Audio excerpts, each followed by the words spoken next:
జాతీయ గ్రామీణ ఉపాధి హామీ పథకం గ్రామ సభలకు ఇచ్చేసిన భీమవరం నియోజకవర్గ శాసనసభ్యులు పులపర్తి రామాంజనేయ గారికి, మన జిల్లా కలెక్టర్ గారు మేడం గారికి, అది వేదిక అందించిన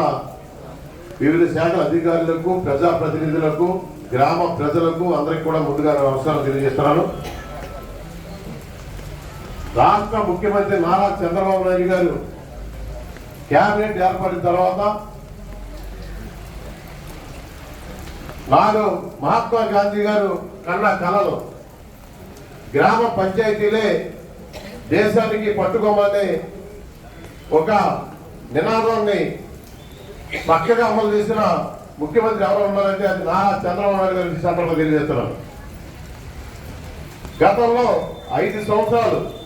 గ్రామ పంచాయతీలు కానీ గ్రామీణ జీవనం కానీ మరి దారుణంగా మరి మూల పాడేసిన ప్రభుత్వం వైసీపీ ప్రభుత్వం. అటువంటి పరిస్థితి లేకుండా ప్రతి గ్రామంలో కూడా ఆ గ్రామాల అభివృద్ధి, ఆ ప్రజల జీవన స్థితిని మెరుగుపరిచే విధంగా నారా చంద్రబాబు నాయుడు నాయకత్వంలో మన ఉప ముఖ్యమంత్రి మరి పంచాయతీరాజ్ శాఖ మంత్రి అయిన పవన్ కళ్యాణ్ గారు కూడా ఇటువంటి కార్యక్రమాన్ని ముందుకు తీసుకెళ్లేందుకు రాష్ట్ర ప్రభుత్వానికి భీమవరం నియోజకవర్గం మరి ప్రధాని తరఫున ముందుగా ధన్యవాదాలు కృతజ్ఞతలు తెలియజేస్తూ, రాబోయే రోజుల్లో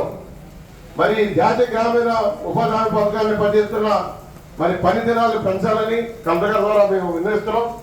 అలాగే దాంట్లో పనిచేస్తే ఆ ఫీల్డ్ అసిస్టెంట్లు కూడా గత 5 సంవత్సరాలు చూశారు, మొన్న ఎలక్షన్లో కూడా చూశారమ్మా. ఆ ఫీల్డ్ అసిస్టెంట్లు ప్రత్యేకమైన రాజకీయ పార్టీ కొన్ని పార్టీలకి కొమ్ము కాసి వాళ్ళు గ్రామాల్లో ఆ పని చేసే వాళ్ళని అక్కడ అధికారులు బ్లాక్మెయిల్ చేసే విధంగా పెరిగిపోయారు. అదంతా కూడా మరి కంట్రోల్ చేసి ప్రజలకు పనిచేసే విధంగా మన ప్రభుత్వం ఏదైతే నడుస్తుందో ఆ ప్రభుత్వం చేసే పనులన్నీ కూడా ప్రజలకు ఉపయోగపడే విధంగా మీరు అందరూ కూడా అధికారులందరూ కూడా కృషి చేస్తారని సందర్భంగా తెలియజేసుకుంటూ, రాబోయే రోజుల్లో భీమవరం నియోజకవర్గంలో శాసనసభ్యులు అంజబాబు గారి నాయకత్వంలో చంద్రబాబు నాయుడు గారు, పవన్ కళ్యాణ్ గారు ఆదేశంతో